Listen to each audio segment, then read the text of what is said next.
So good morning guys. तो चलिए start करते हैं आज के यानी कि 22 मार्च के इंपॉर्टेंट करंट अफेयर्स को। देखिए हमारा पहला और महत्वपूर्ण प्रश्न ये क्या है कि अभी हाल ही में किसे 2022 के स्पोर्ट स्टार एसएस अवार्ड्स में sport star of the year का पुरस्कार किसने जीता है। पुरुषों में पूछ रहे हैं तो आंसर होगा नीरज चोपड़ा ने। तो टोक्यो ओलंपिक में आपको याद है गोल्ड मेडल जीतने वाले भाला फेंक नीरज चोपड़ा ने अभी 2022 के स्पोर्ट स्टार एसएस अवार्ड्स में sport star of the year male का पुरस्कार जीता है। अब मेल मैंने आपसे बोला है तो आपके माइंड में आ गया होगा, फीमेल में किसने sport star of the year का पुरस्कार जीता, तो फिर आंसर हो जाएगा जो हमारी वेट लिफ्टर है मीराबाई चानू। आपको याद होगा टोक्यो ओलंपिक 2020 में इन्होंने वेट लिफ्टिंग में सिल्वर मेडल जीता था। और इनके अलावा कुछ और खिलाड़ी हैं जिनको भी कुछ पुरस्कार मिले हैं, उनकी मैं यहाँ पे लिस्ट लगा रहा हूँ, आप उनको भी देख सकते हो। बाकी नीरज चोपड़ा की अगर हम लोग बात करें, अभी एक तो जनवरी में आप लोगों ने पढ़ा था खेलों में उत्कृष्टता के लिए परम विशिष्ट सेवा पदक इनको मिला। और आप जानते ही ओलंपिक में गोल्ड मेडल जीतने वाले पहले एथलीट बन गए कौन, नीरज चोपड़ा। कौन सा गेम खेलते हैं, जेवेलियन थ्रोवर हैं ये, भाला फेंकते हैं, हरियाणा के हैं। और टोक्यो ओलंपिक में कितनी दूर भाला फेंका था कि इनको गोल्ड मिला, तो 87.58 मीटर। और इन्हीं के सम्मान में भाला फेंक दिवस मनाना शुरू किया कब, 7 अगस्त को। अच्छा, इनके ऊपर अभी एक बुक भी लिखी गई है, बुक का नाम क्या है, गोल्डन बॉय नीरज चोपड़ा। किसने लिखी है, याद है क्या आपको, नवदीप सिंह गिल ने लिखी है। अभी टाटा AIA लाइफ इंश्योरेंस के भी ये ब्रांड एम्बेसडर बने थे, उसी के साथ गुड डॉट के भी ये ब्रांड एम्बेसडर बने थे। अभी पद्मश्री भी तो इनको मिला था। और 2022 के Laureus world breakthrough of the year award के लिए इनको नॉमिनेट भी किया गया था। तो ये सारे पॉइंट्स मैंने आपको करंट अफेयर से रिलेटेड बताए जो कि संबंधित हैं किससे, नीरज चोपड़ा से। बाकी प्रमोद भगत आप जानते होंगे, पैरा बैडमिंटन प्लेयर है और टोक्यो पैरालंपिक में गोल्ड जीता था इन्होंने, पद्मश्री मिला अभी इनको। और देवेंद्र झाझरिया भी इंपॉर्टेंट नाम है, ये भी पैरा खिलाड़ी है, राजस्थान के हैं, ये भाला फेंक से इनका संबंध है। टोक्यो पैरालंपिक में तो वैसे सिल्वर जीता था लेकिन अभी इनको पद्म भूषण मिला है। तो ये नाम ध्यान रखेंगे आप, पढ़ते आगे। फिर बताइए अभी हाल ही में अंतर्राष्ट्रीय वन दिवस कब मनाया गया, तो आंसर होगा 21 मार्च को। तो हर साल 21 मार्च को अंतर्राष्ट्रीय वन दिवस के रूप में मनाया जाता है। उद्देश्य क्या है, सभी प्रकार के वनों के बारे में जागरूकता बढ़ाता। और इस बार की थीम क्या रही, वन और सतत उत्पादन और खपत, यानी कि forest and sustainable production and consumption. और वन से आपको याद आएगी एक रिपोर्ट अभी कुछ दिन पहले आई थी, फॉरेस्ट सर्वे रिपोर्ट 2021। उसमें 3 पॉइंट मैंने आपको याद करवाए थे।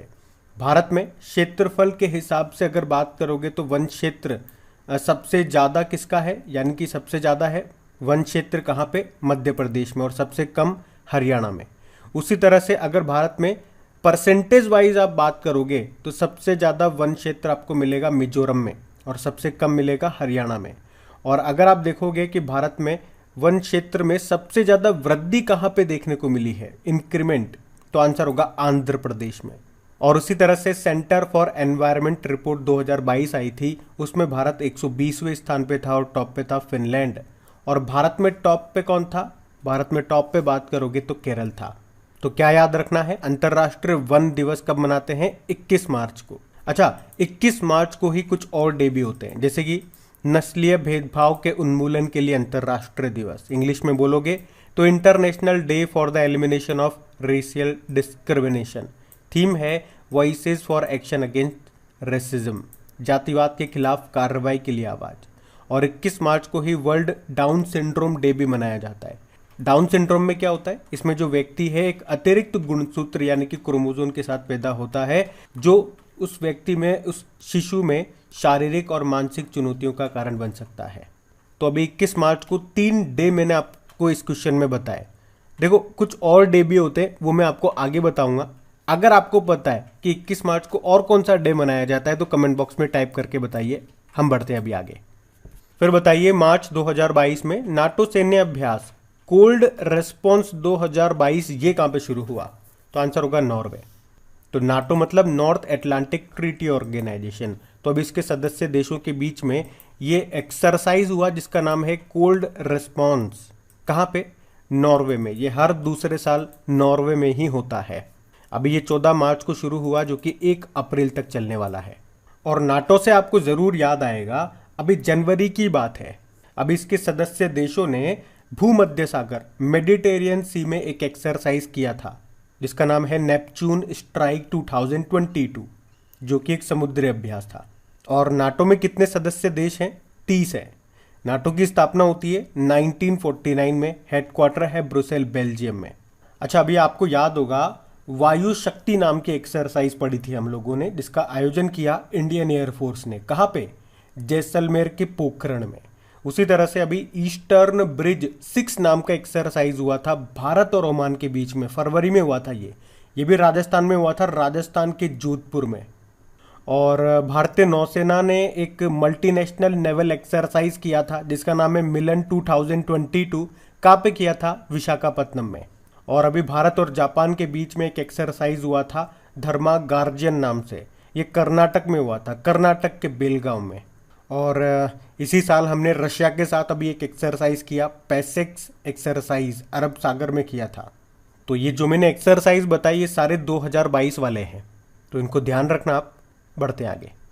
फिर बताइए, अभी हाल ही में more than just surgery life lessons beyond the OT, OT मतलब ऑपरेशन थिएटर, ये जो बुक है इसको किसने लिखा है? तो आंसर होगा डॉक्टर तेहमटन एरोच उडवाडिया ने। तो पद्म पुरस्कार विजेता डॉक्टर तेहमन एरोच उडवाडिया, इन्होंने ये बुक लिखी है जिसका नाम क्या है? More than just surgery life lessons beyond the OT. इसमें उन्होंने अपने छात्र वर्षों की यात्रा के बारे में बताया है। आपको बता दूं 1972 में सर्जरी में लेप्रोस्कोपी की शुरुआत करने वाले भारत के पहले सर्जन यही हैं, डॉक्टर तेहमटन एरोच, और इसीलिए उन्हें भारत में लेप्रोस्कोपी के जनक के रूप में भी जाना जाता है। तो अगर आपसे प्रश्न ऐसे भी पूछ लिया जाए, मान लो स्टैटिक के रूप में, कि भारत में लेप्रोस्कोपी के जनक के रूप में किसे जाना जाता है, तो आंसर होगा डॉक्टर तेहमटन एरोच। और आपको पता है हम जो करंट अफेयर्स का रिवीजन वाला वीडियो चलाते हैं जहाँ पे मैं आपको स्टैटिक क्वेश्चन भी कराता हूँ, डेली के 10 स्टैटिक क्वेश्चन होते हैं। वैसे आप वो वीडियो देखते होंगे तो आपको पता होगा, नाम के लिए वो 10 होते हैं, उसी 10 क्वेश्चन में मैं आपको 15-20 क्वेश्चन करा देता हूँ। तो अगर आप में से कोई इस वीडियो को नहीं देखता, उनको मैं बता रहा हूँ, वहाँ पे जो स्टैटिक क्वेश्चन मैं आपको कराता हूँ वो क्वेश्चन कहाँ से लेता हूँ मैं?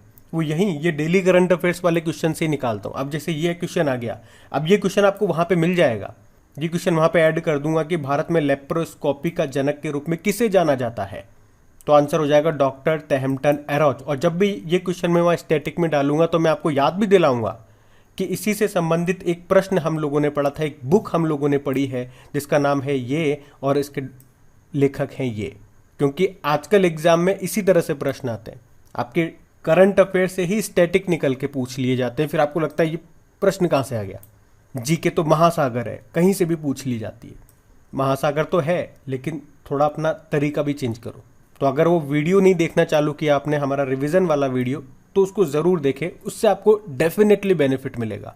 लेकिन थोड़ा सा टाइम आपको निकालना पड़ेगा, 10-12 मिनट, ज़्यादा से ज़्यादा 15 मिनट का वो वीडियो होता है, तो अपने लिए इतना समय निकालें। बाकी इनके बारे में आपको और क्या बताऊँ, 2006 में इन्हें मेडिसिन के लिए पद्मश्री मिला था, 2017 में पद्म भूषण भी मिल गया, और 2006 में ही महारानी द्वितीय से order of the British empire भी मिला था। बाकी ये जो डॉक्टर थॉमस मैथ्यू हैं, आपको याद होगा रतन टाटा जी की जीवनी आ रही है, उसको इन्होंने ही लिखा है, उसका नाम है Ratan and Tata the authorised biography. और उमा दास गुप्ता ने अभी रविंद्रनाथ टैगोर जी के ऊपर एक बुक लिखी है जिसका नाम है a history of Shri Niketan, Rabindranath Tagore's pioneering work in rural construction. और जयंता घोषाल ने अभी ममता बनर्जी के ऊपर बुक लिखी थी जिसका नाम है ममता बियॉन्ड 2021। अच्छा, एक प्रश्न का उत्तर आप लोग देते जाओ। तमिलनाडु के जो मुख्यमंत्री हैं MK स्टालिन, अभी उनकी आत्मकथा आई है, उसका नाम क्या है? बताओ, हम बढ़ते आगे। फिर बताइए, अभी हाल ही में विश्व मुख स्वास्थ्य दिवस कब मनाया गया? तो आंसर होगा 20 मार्च को। तो हर साल 20 मार्च को वर्ल्ड ओरल हेल्थ डे के रूप में मनाया जाता है। उद्देश्य क्या है? मौखिक स्वास्थ्य के मुद्दों और मौखिक स्वच्छता के महत्व के बारे में वैश्विक जागरूकता बढ़ाना। और इस बार की थीम क्या है? अपने मुंह पर गर्व करें, be proud on your mouth. अच्छा, ये तो हो गया वर्ल्ड ओरल हेल्थ डे। अगर पूछे आपसे कि वर्ल्ड हेल्थ डे कब मनाते हैं, तो आंसर हो जाएगा 7 अप्रैल को। तो ये ध्यान रखना। बढ़ते हैं आगे। फिर बताइए, अभी हाल ही में किस देश ने सुरेश रैना को स्पोर्ट्स आइकन पुरस्कार से सम्मानित किया? तो आंसर होगा मालदीव। तो भारत के पूर्व क्रिकेटर हैं सुरेश रैना और अभी इनको मालदीव स्पोर्ट्स अवार्ड 2022 में प्रतिष्ठित स्पोर्ट्स आइकन पुरस्कार से सम्मानित किया गया है। अभी मालदीव सरकार ने सुरेश रैना को उनके पूरे करियर में विभिन्न उपलब्धियों के लिए ये सम्मान दिया है। अच्छा, सुरेश रैना की ऑटोबायोग्राफी आपको जरूर याद आई होगी जिसका नाम है believe what life and cricket taught me. तो इनका नाम याद रखना। अभी बढ़ते हैं आगे। चलिए बताइए, अभी हाल ही में फॉर्मूला 1 बहरीन ग्रैंड प्रिक्स 2022 इसको किसने जीता? तो आंसर होगा चार्ल्स लेक्लर्क ने। तो चार्ल्स लेक्लर्क ये फेरारी के ड्राइवर है, पहले बात ये याद रखना। और कहाँ से हैं ये? मोनाको से हैं। और अभी इन्होंने ही फॉर्मूला 1 बहरीन ग्रैंड प्रिक्स 2022 का खिताब जीत लिया है। और 2022 की ये पहली फॉर्मूला 1 रेस है, याद रखना। 2022 की ये पहली फॉर्मूला 1 रेस है बहरीन ग्रैंड प्रिक्स, जिसको किसने जीत लिया? चार्ल्स लेक्लर्क ने जीत लिया। ये फेरारी के ड्राइवर हैं। बढ़ते हैं आगे। अब बताइए, अभी विश्व कठपुतली दिवस कब मनाया गया? तो आंसर होगा 21 मार्च को। तो हर साल 21 मार्च को वर्ल्ड प्यूपेट्री डे यानी कि विश्व कठपुतली दिवस के रूप में मनाया जाता है। उद्देश्य क्या है मनाने का? कठपुतली को बढ़ावा देना और दुनिया भर में कठपुतली चलाने वालों का सम्मान करना। पहली बार इसको सन 2003 में मनाया गया था। जो कठपुतली है ये 3000 ईसा पूर्व की एक पुरानी थिएटर तकनीक है। अच्छा, इस बार की थीम क्या रही? थीम है द सी।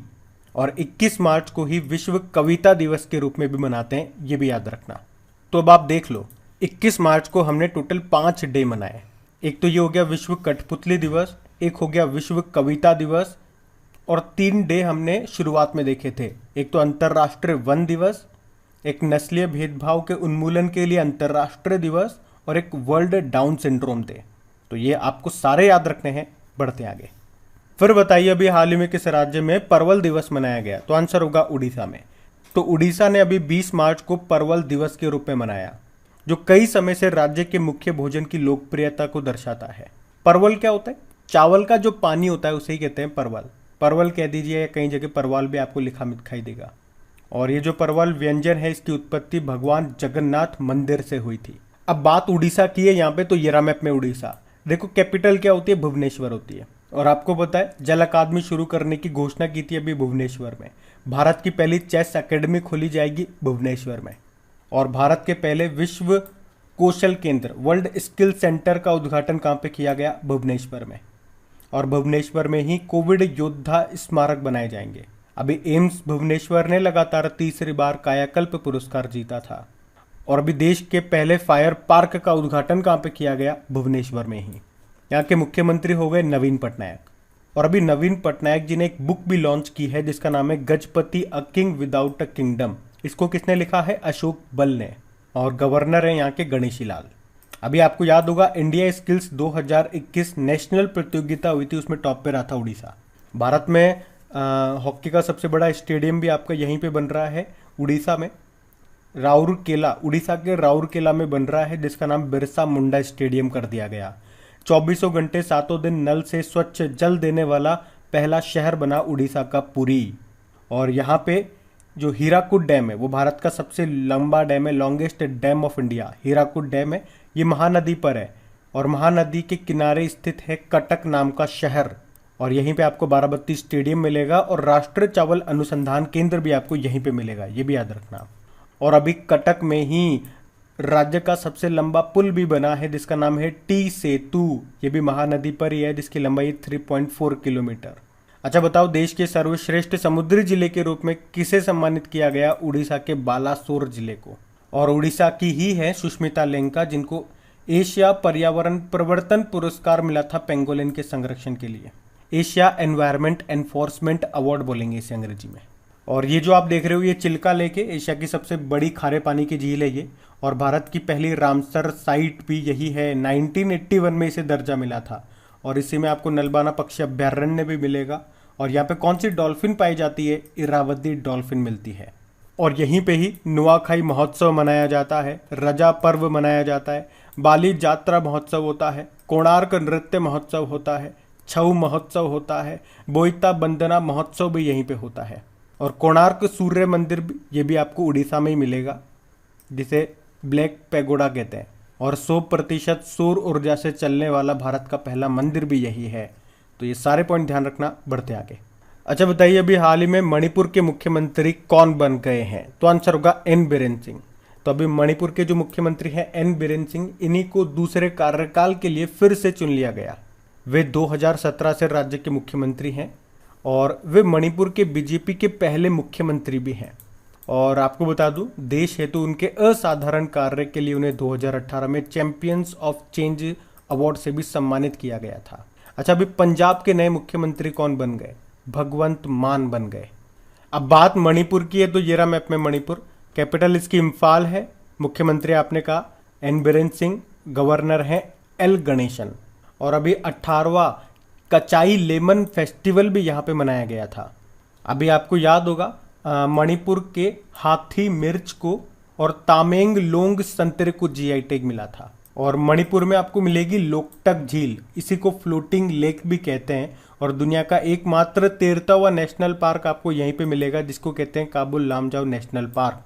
और ये जो लोकटक झील है ना, ये नॉर्थ ईस्ट इंडिया की सबसे बड़ी मीठे पानी की झील है।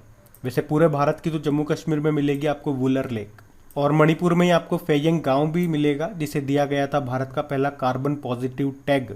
और किस राज्य के काले चावल को जीआई टैग मिला? तो भी आंसर हो जाएगा आपका मणिपुर। और मणिपुर के ही है डॉक्टर थंगजाम थबाली सिंह, जिन्हें जापान का सर्वोच्च नागरिक सम्मान मिला था, ऑर्डर ऑफ राइजिंग सन। यहीं पे ही संगई फेस्टिवल मनाया जाता है, लाए हराओबा फेस्टिवल मनाया जाता है, और नट संकीर्तन उत्सव भी हमने यहीं पे मनाया। अच्छा, मणिपुर के मार्शल आर्ट को क्या कहते हैं? थांगटा कहते हैं। तो ये सारे पॉइंट ध्यान रखना, पढ़ते हैं आगे। चलिए बताइए, एशियाई क्रिकेट परिषद के अध्यक्ष कौन बन गए? तो आंसर होगा जय शाह। तो एक्चुअली में एशियन क्रिकेट काउंसिल के अध्यक्ष यही हैं, जय शाह, और अभी इन्हीं का नाम न्यूज में है। तो एक्चुअली में एशियन क्रिकेट काउंसिल के अध्यक्ष यही हैं, जय शाह, और अभी इनका नाम न्यूज में क्यों है? क्योंकि अभी इनका कार्यकाल 1 साल के लिए बढ़ा दिया गया है। ये बीसीसीआई के सचिव भी हैं, जय शाह इनका नाम है। और एशियन क्रिकेट काउंसिल, इसका हेडक्वार्टर मिलेगा आपको कोलंबो, श्रीलंका में। अच्छा, अगर अपन इंटरनेशनल क्रिकेट काउंसिल की बात करते हैं, जिसकी स्थापना होती है 1909 में, जिसका हेडक्वार्टर कहाँ पर है? दुबई यूएई में है। और उसके सीईओ कौन है? उसके सीईओ जॉफ एलार्डिस हैं और चेयरमैन है ग्रेग बार्कले। बाकी देवाशीष पांडा एल्डाई के अभी चेयरमैन बने, T Raja Kumar financial action task force के प्रेसिडेंट बने, और दिलीप संघानी इफ्को के ये नए चेयरमैन बने थे। ध्यान रखना, ये पढ़ते हैं आगे। फिर बताइए, अभी हाल ही में विश्व गौरैया दिवस कब मनाया गया? तो आंसर होगा 20 मार्च को। तो हर साल 20 मार्च को वर्ल्ड स्पैरो डे के रूप में मनाया जाता है, जिसका उद्देश्य है पूरी दुनिया में जागरूकता बढ़ाना और पक्षी की रक्षा करना। थीम क्या है? Love sparrow. चलो एक प्रश्न का उत्तर आप दो। वर्ल्ड माइग्रेटरी बर्ड डे यानी कि विश्व प्रवासी पक्षी दिवस, आपको बताना है ये कब मनाया जाता है। ये बड़ा इंपॉर्टेंट क्वेश्चन है। इसका डेट फिक्स नहीं है और ये साल में 2 बार मनाया जाता है। तो अगर आप हमारे करंट अफेयर्स का रिवीजन वाला वीडियो देखते होंगे, जहां पे हम डेज वाले क्वेश्चन को भी रिवाइज करते हैं, तो इसका आंसर आप जरूर दे पाओगे, क्योंकि कई बार मैं आपको बता चुका हूं। अब हम बात करेंगे कल के वीडियो में पूछे गए प्रश्न के उत्तर की। तो कल आपसे पूछा गया था एशिया कप 2022 की मेजबानी कौन करेगा? तो आंसर होगा श्रीलंका। आप सभी ने प्रश्न का बिल्कुल सही उत्तर दिया है। और गाइज, अगर सेशन अच्छा लगा है, इससे आपको मदद मिलती है, तो प्लीज वीडियोस को भी सपोर्ट जरूर करें, इन्हें अपने दोस्तों के साथ में शेयर करके। जो भी आपका स्टडी ग्रुप हो गया या फ्रेंड सर्कल हो गया, तो प्लीज एक बार वीडियो के लिंक को शेयर जरूर करना उनके साथ में, और इसे लाइक करना मत भूलना। आपको बता दो, आपकी प्रैक्टिस करने के लिए इन सभी क्वेश्चन की क्विज बना करके अपलोड कर दी गई है आपकी क्रेक एग्जाम एप्लीकेशन पे। वहीं पे आपको इसकी पीडीएफ भी मिल जाएगी। क्रेक एग्जाम एप्लीकेशन का लिंक आपको नीचे डिस्क्रिप्शन में मिल जाएगा। अब ये रहा आज का आपका होमवर्क प्रश्न।